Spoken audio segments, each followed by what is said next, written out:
Welcome to the Curious Advantage podcast, an exploration of the idea of curiosity and its increasing importance for thriving in the digital age from the authors of The Curious Advantage. Hello and welcome to this episode of the Curious Advantage podcast. This series is about how individuals and organisations use the power of curiosity to drive success in their lives and organisations, especially in the context of our new digital reality. It brings to life the latest understanding from neuroscience, anthropology, history, and behaviourism about curiosity, and makes these useful for everyone. My name is Paul Ashcroft. I'm one of the co-authors of the book, The Curious Advantage, and today I'm here with one of my co-authors, Garrick Jones. Hi there. And we're delighted to be joined by editor-at-large of Frieze Magazine, one of the most important journals in the art world, and author, podcaster, and Instagrammer, Jennifer Higgie. Welcome to the Curious Advantage podcast, Jennifer. Hello, thank you very much for having me. Jennifer, we're very interested in a number of topics that you're an expert about. Curation in particular, we talk about that in the book. There's a whole chapter on it. We think curation and editing are power skills as we're faced with almost infinite access to data and knowledge online these days. And how do we make sense of that? And how do we synthesize information, edit and curate to construct useful and memorable knowledge and even wisdom, perhaps, from all of the data we're faced with? For example, you do this with incredible skill, if I may say, in your Instagram account. It's an amazing focus on women in history of art. And the thing I love about your Instagram account is you have the best messaging and copy. You get an image, and when you look underneath the image, there's a solid 3, 4, sometimes 5 paragraphs of history and a potted introduction to that female artist. And I find it particularly one of the most exciting Instagram accounts that I look at. It addresses, one of the great failures of history, and certainly in the history of art, which is about the perhaps very conscious bias of the privileging of male artists in history. And we talk about unconscious bias and criticality in the book too. But that privileging of male artists in history is now being remedied by movements to re-edit the story, of which you are an important part. You've got a book coming out, and the name of your book is? So the book is called The Mirror and the Palette, and it's out in March next year. It's published by Wiedenfeld and Nicholson. And it's looking at about 500 years of women's self-portraits. So starting in 1548 in Holland with Catharina van Hemessen, who was the first artist of any gender to create a self-portrait seated at an easel, and then it ends with Alice Neil's brilliant self-portrait at the age of 80 from 1980. Really looking forward to that. I feel I've got an intro to it by being going to your Instagram account regularly.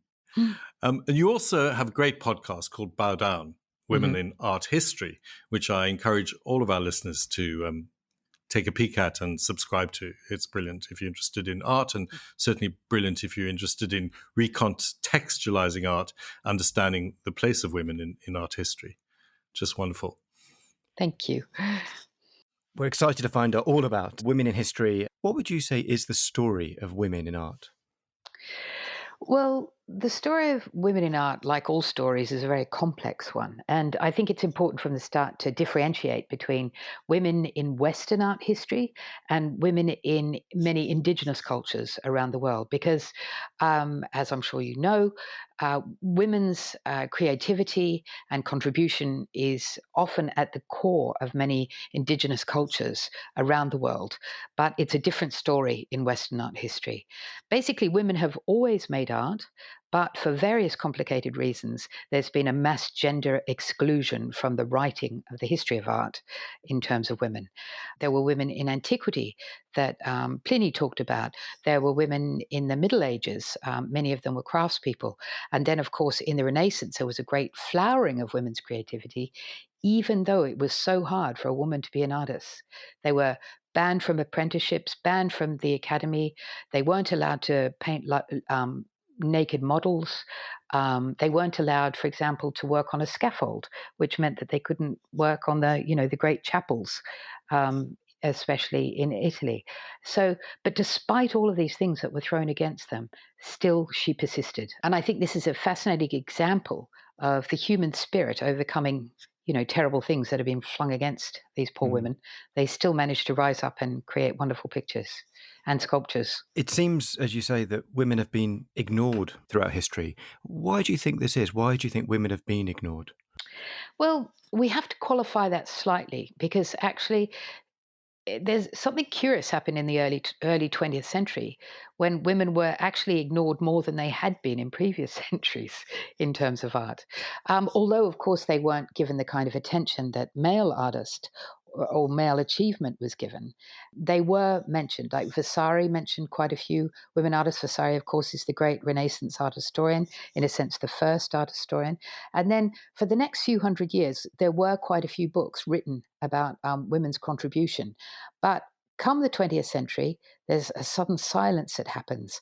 It was Linda Nochlin talked about this, about the fact that in the early 20th century, suddenly it was as if women had never made art, even though there are many, many examples, not only of the artists themselves, but they were inscribed in art history, in some art histories. And this could be something to do, I mean, I think you'd have to be a psychologist to fully understand why, but it could be to do with the fact that, we live in a patriarchal society. We live in a society that has always honored white male achievement. And when people in power become threatened, then they start to either erase those histories or ignore them.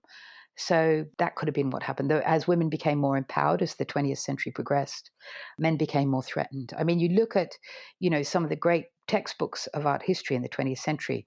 You've got Gombrich and you've got Jansen. They were the two standard textbooks. In both of the first publishings of their books titled The History of Art, not one woman was mentioned. Yeah. And that, apart from anything else, is just bad scholarship.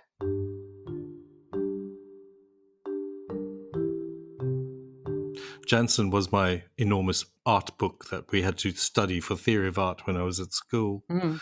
And you're absolutely right. Where are the women in that text at all? It's astonishing. I went to an all boys school, so you can only imagine the bias I've had to overcome a little bit. It's one of the reasons we've had quite a number of aha moments when we've been writing The Curious Advantage.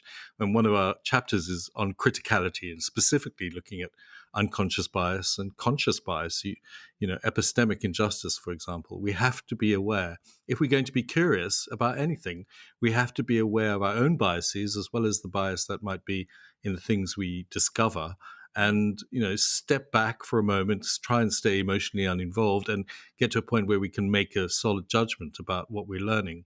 And also enables us to go to places that are, as you say, threatening or might make us feel uncomfortable, because that's where the real learning takes place, we believe.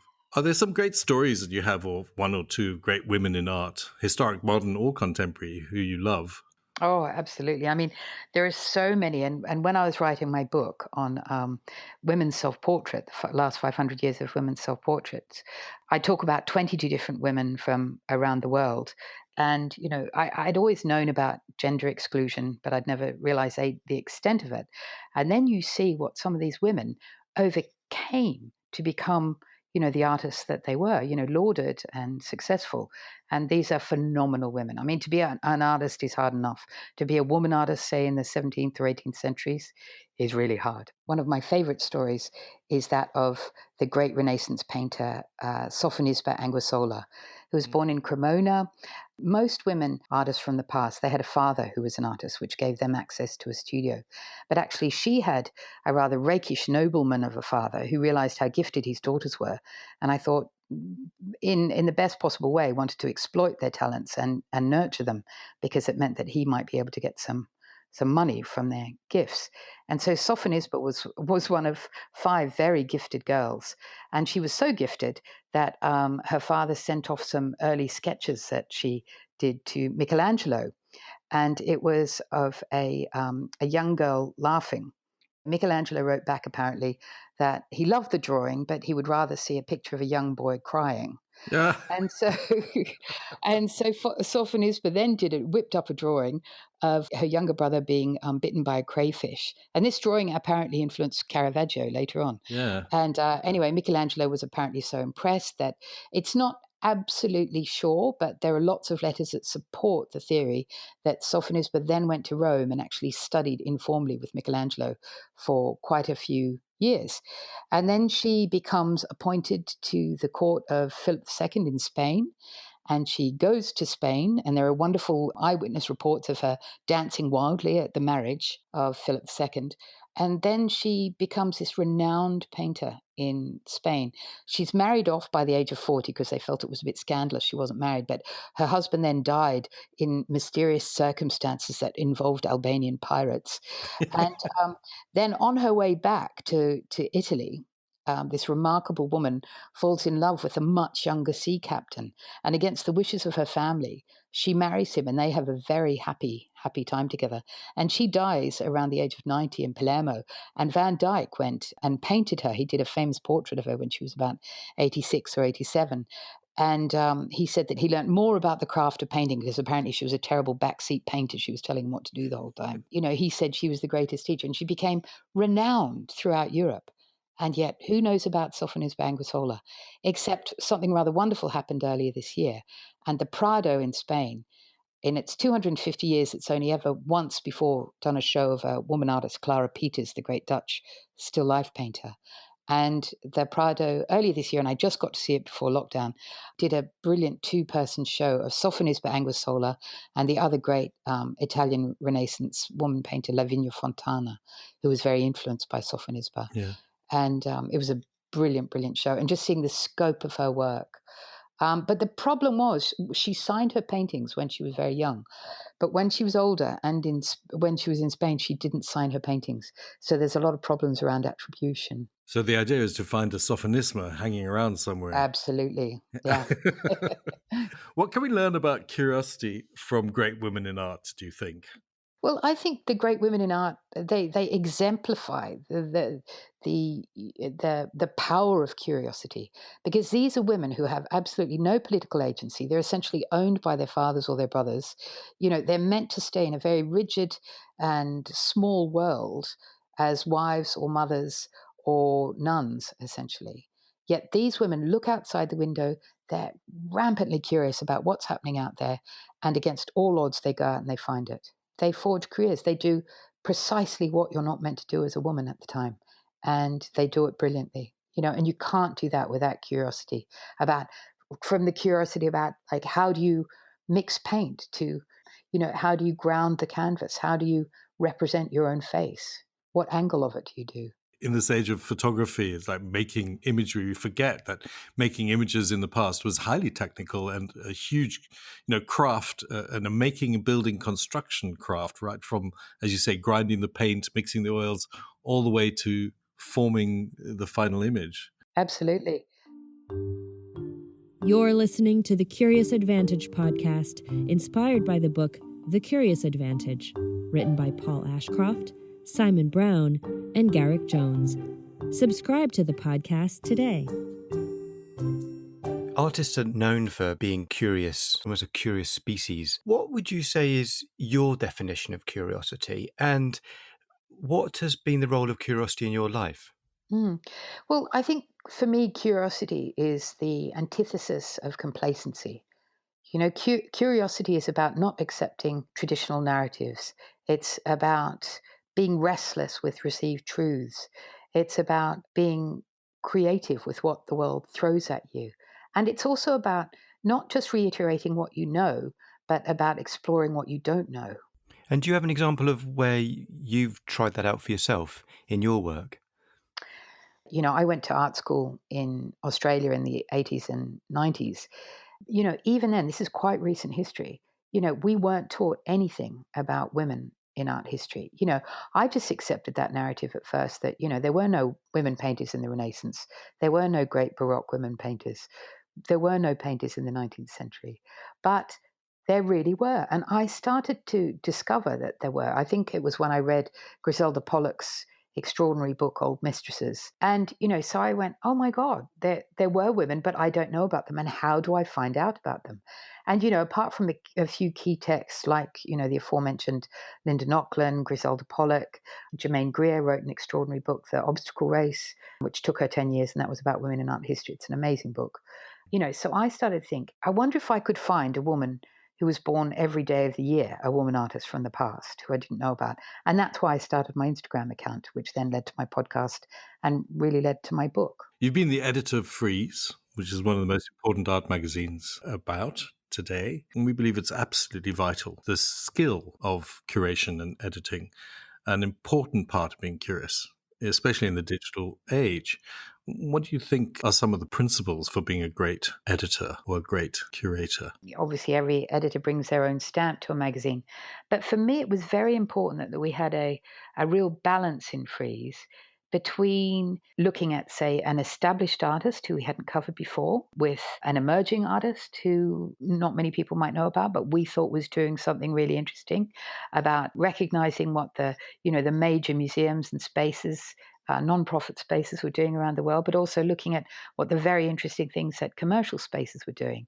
And also, it was very important to have a range of voices in terms of who was commentating, of who was exploring these ideas. So, I was always very interested in new voices writing about art, younger voices or voices from communities that perhaps we hadn't seen in the magazine, to also recognizing the brilliance of older, more established art historians and curators. So I always like the idea of a kaleidoscope of a magazine, that you've got all these different refractions Oh, that's a great idea. and you've got a great rhythm in the magazine between, a bit like a piece of music, that Yeah.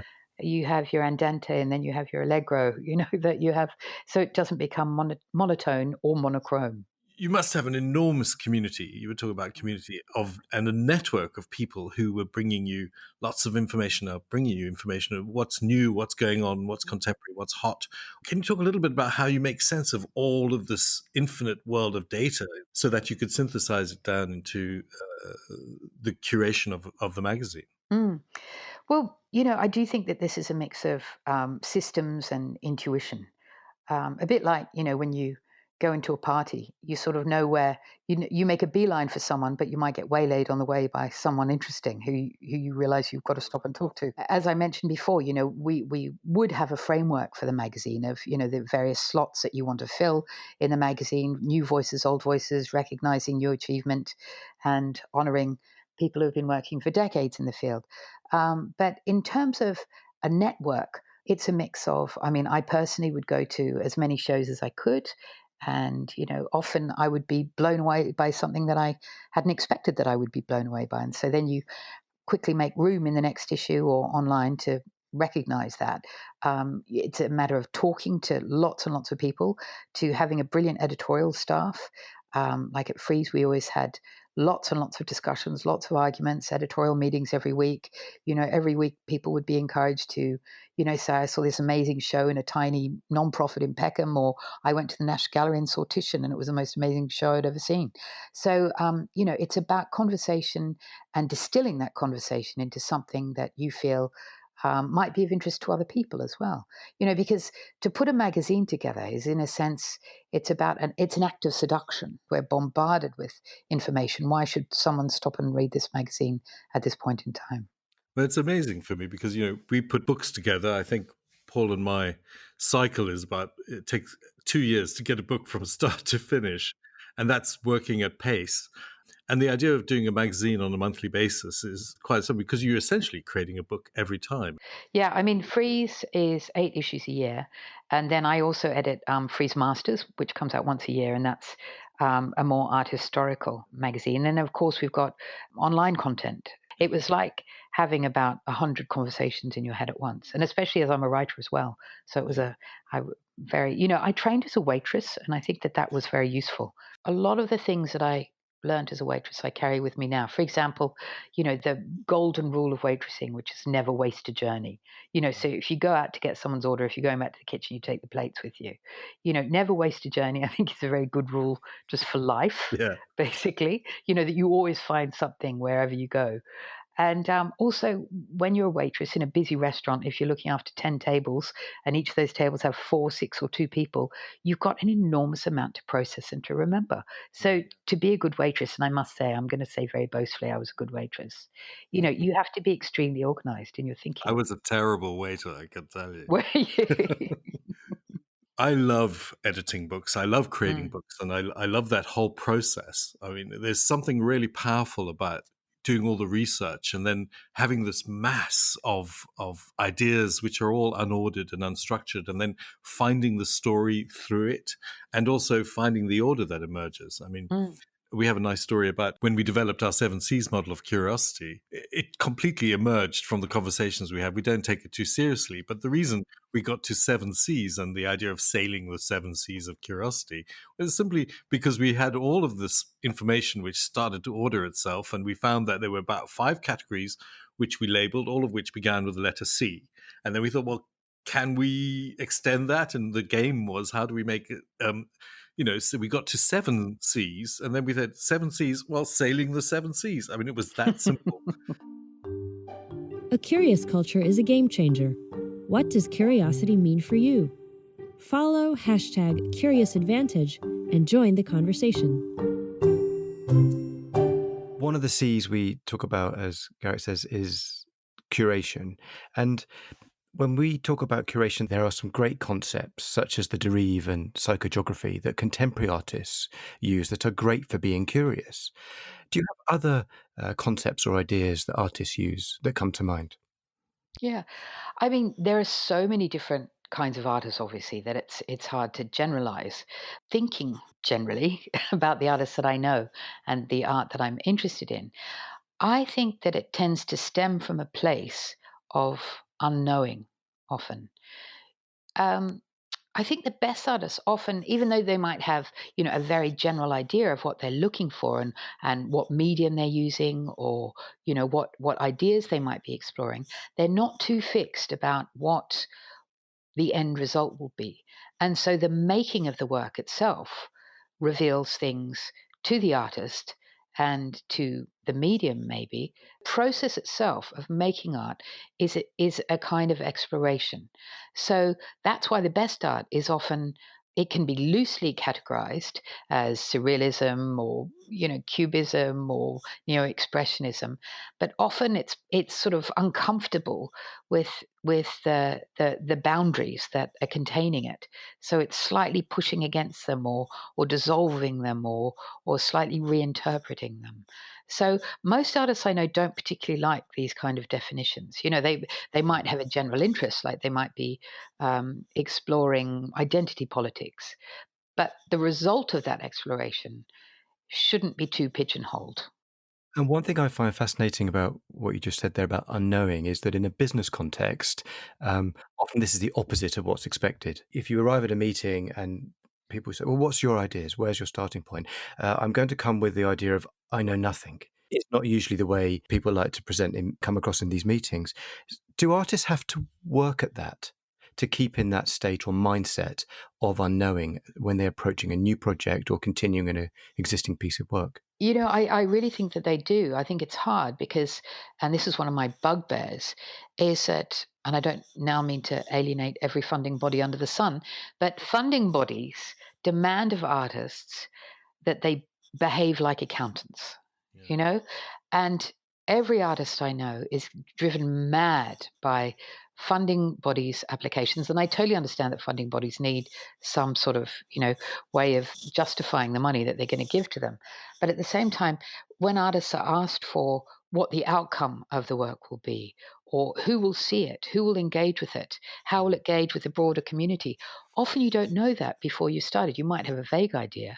And so most of them sort of have to slightly, fudge these applications. It drives them mad. And then when they start making the work, they feel the sort of bureaucratic anxiety of fulfilling the remit so that the grant isn't taken off them. This idea of the unknowing, and then also the starting point being the unknown, Mm. and remaining open, because I think that the great role of art and contemporary art is not only to entertain us, but more than that, great art should really question us and call us to account and make us consider the world in different ways. And that's always outside of the frame and always outside of our comfort zone, because it's taking me to places I haven't considered before. That's why I love art, and I get so much out of the art world. And the other thing, I think, we talk about this in our book, you can be curious about known things or known contexts. Like, I want to play jazz, and I talk about this a lot, and I work with a community of people who are jazz, and the language of jazz is very figured, if you like. It's pre-configured.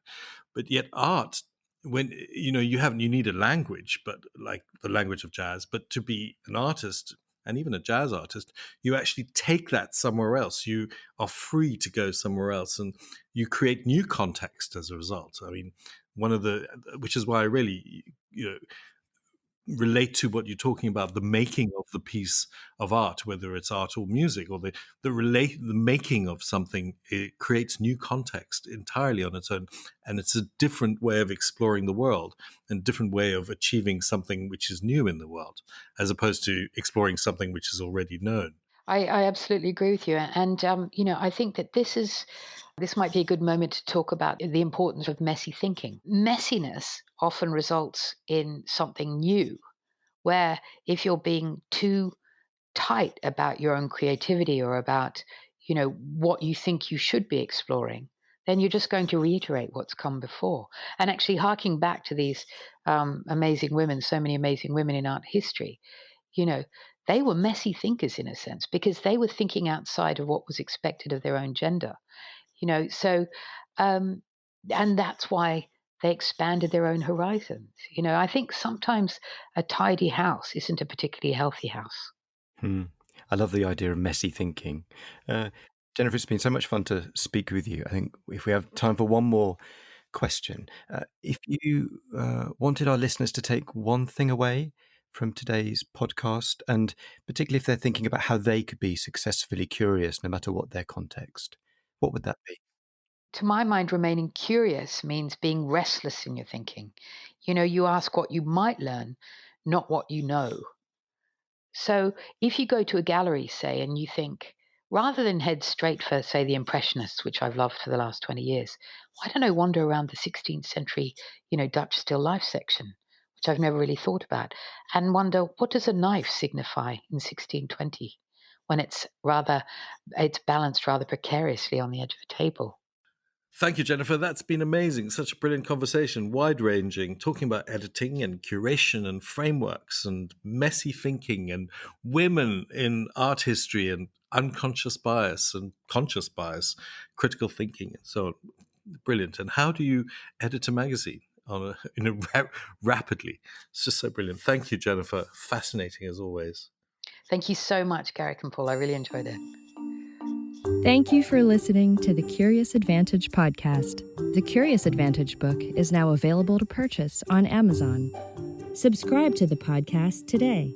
Follow #CuriousAdvantage and join the conversation.